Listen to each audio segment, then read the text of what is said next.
ఆలోచనను డైవర్ట్ చేసేటువంటి శక్తి కానీ ఇంకోటి కానీ రాజకీయ పార్టీలకు ఉండదు. సహజంగానే కాంగ్రెస్ పార్టీ అసలు నేను మొదలుపెట్టిందే తప్ప అంతకంటే ముందు పట్టభద్రుల ఎమ్మెల్సీ ఎన్నికల్లో కాంగ్రెస్ పార్టీ ఎప్పుడు పాల్గొనలేదు. ఈసారి పాల్గొన్నదంటే కేవలం కాంగ్రెస్ పార్టీ బీఫామ్ మీద ఏదో పేరు ముందుకు వస్తుందనేటువంటి ఉద్దేశంతో చేసినటువంటి కార్యక్రమే. దీని ప్రక్రియ అంతా ఓటు ఎన్రోల్ దగ్గరనే ఉంటుంది. ఈ ఓటు ఎన్రోల్ దగ్గర నుంచి అనేక దఫాలుగా మా గౌరవ మంత్రి గారు అలానే నామినేషన్ వేసే రోజు గౌరవ మంత్రి గారు దగ్గరుండి చాలా కార్యక్రమాల్లో పాల్గొన్నాడు. ఆయన ఉత్సాహపరిచిండు, కార్యకర్తలను కూడా పనిచేయాలని చెప్పి గట్టిగా చెప్పిండు.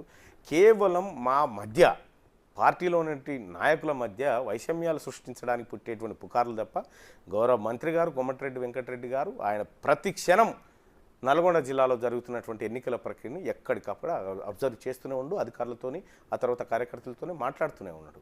ఇది తప్పుడు భావన, బట్టగాల్చి మీదేసేటువంటి కార్యక్రమం ఇదంతా.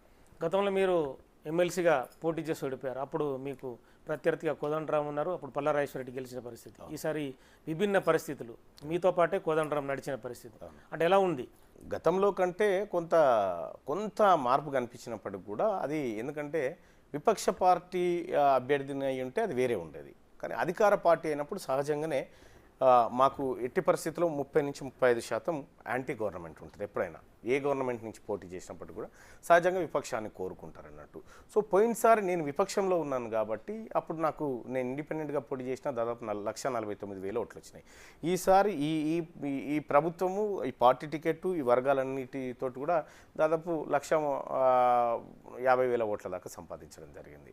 అయితే అప్పటికి ఇప్పటికీ తేడా లేకపోయినప్పటికీ కూడా అదనపు బలం యాడ్ అయిన తర్వాత సో మేము ఫస్ట్ ప్రియారిటీ ఓట్లతోనే గెలవాల్సిందే. కాకపోతే జరిగిన పొరపాటు ఏంటంటే ఇన్వాలిడ్ ఓట్ల వల్ల మాకు రావాల్సినటువంటి ఓట్లన్నీ అక్కడ చెల్లకుండా పోవడం వల్ల కొంత ఇబ్బంది జరిగింది. అయినప్పటికీ కూడా అందరి సహాయ సహకారాలతోటే ఈ కార్యక్రమం జరిగింది. తెలంగాణ రాష్ట్రంలో మొన్న పార్లమెంట్ ఎన్నికల్లో కాంగ్రెస్ 8, బీజేపీ 8 సీట్లు సాధించిన పరిస్థితి. అంటే బీజేపీ ఎదుగుతుందా? కాంగ్రెస్ కొంత ఇబ్బందికర పరిస్థితి ఏమైనా ఎదుర్కొంటుందా? లేదు, కాంగ్రెస్ పార్టీ ఎందుకు ఇబ్బందికర పరిస్థితులు అంటే రాష్ట్రంలోని అధికార పార్టీకి 10, 11, 12 అన్న ఎక్స్పెక్టేషన్ ఉండే కదా. ఎస్ మహబూబ్ నగర్ కొద్ది తేడాలో మిస్ కావడం జరిగింది. ఇటు మెదక్ సీటు కూడా కేవలం 20,000తోనే మిస్ కావడం జరిగింది. ఇట్లా మేము ఎక్స్పెక్ట్ చేసినటువంటి ఓట్లలో కొత్త అభ్యర్థులు ఏమన్నా మైనస్ ఏమైనా ఉందా? లేదు. బీఆర్ఎస్ పార్టీ ఆత్మహత్య చేసుకున్నది, సూసైడ్ చేసుకున్నది. తను భస్మం అయిపోతూ వాళ్ళకు భారతీయ జనతా పార్టీలోకి వెలుగులను మర్చిపోయి ఇరుగంతే. భారతీయ జనతా పార్టీకి వచ్చినటువంటి ఓటు బ్యాంక్ అంతా బీఆర్ఎస్ నుంచి డైవర్ట్ అయింది తప్ప కాంగ్రెస్ పార్టీ నుంచి కాలేదు. కాంగ్రెస్ పార్టీ అసెంబ్లీలో వచ్చినటువంటి ఆ ఓట్ బ్యాంక్ ఏదైతే ఉందో 39, ఈసారి మాకు 41% ఉంది. సో కాబట్టి కాంగ్రెస్ పార్టీకి ఎక్కడ ఓట్ బ్యాంక్ తగ్గలేదు. కాంగ్రెస్ పార్టీ పట్ల ప్రభుత్వంలో ప్రజల్లో వ్యతిరేకత ఎక్కడ లేదు. క్లియర్గా మాకు మెజార్టీ పెరుగుతూ వస్తూ ఉంది. సైమల్టేనియస్గా భారతీయ జనతా పార్టీది కూడా మీరు తీసుకుంటే 2018 అసెంబ్లీ ఎన్నికల్లో భారతీయ జనతా పార్టీకి వచ్చినటువంటి ఓటింగ్ శాతం చాలా తక్కువ. అదే 2019లో జరిగినటువంటి పార్లమెంట్ ఎన్నికల్లో కొద్దిగా ఎక్కువ వచ్చింది. ఆ తర్వాత జరిగినటువంటి మొన్నటి అసెంబ్లీలో తగ్గింది, మళ్ళీ ఇప్పుడు పార్లమెంట్లో మళ్ళీ పెరిగింది. అంటే కేవలం పార్లమెంట్ ఎన్నికల్లో మాత్రమే కొంత పర్ఫార్మెన్స్ చూపించేటువంటి పరిస్థితి భారతీయ జనతా పార్టీకి ఉంటుంది. రేపు స్థానిక సంస్థల ఎన్నికలు వస్తూ ఉన్నాయి. స్థానిక సంస్థల ఎన్నికల్లో గ్రాస్ రూట్ లెవెల్లో కింద గ్రామాల స్థాయిలో భారతీయ జనతా పార్టీ కనిపించగలుగుతుందా? అక్కడ ఉన్నటువంటి వ్యవస్థ ఎంతవరకు బలంగా ఉంది? కాబట్టి ఏంటంటే కేవలం అర్బన్ ఓట్లను ఆకర్షించారు.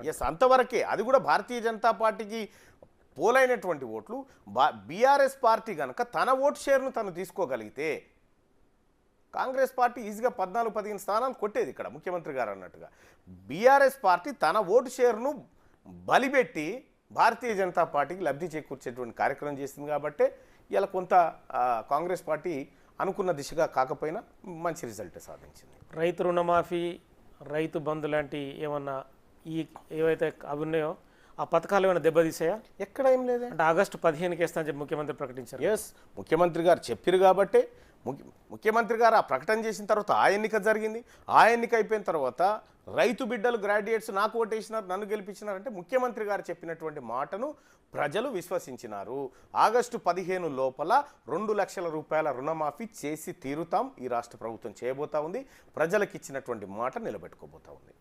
బీఆర్ఎస్ పార్టీ పూర్తి సైలెంట్కు కారణం ఏమని చెప్పచ్చు? ఇంకా ఏముంది, బీఆర్ఎస్ పార్టీ తనకు తాను అదృశ్యం అవుతా ఉంది.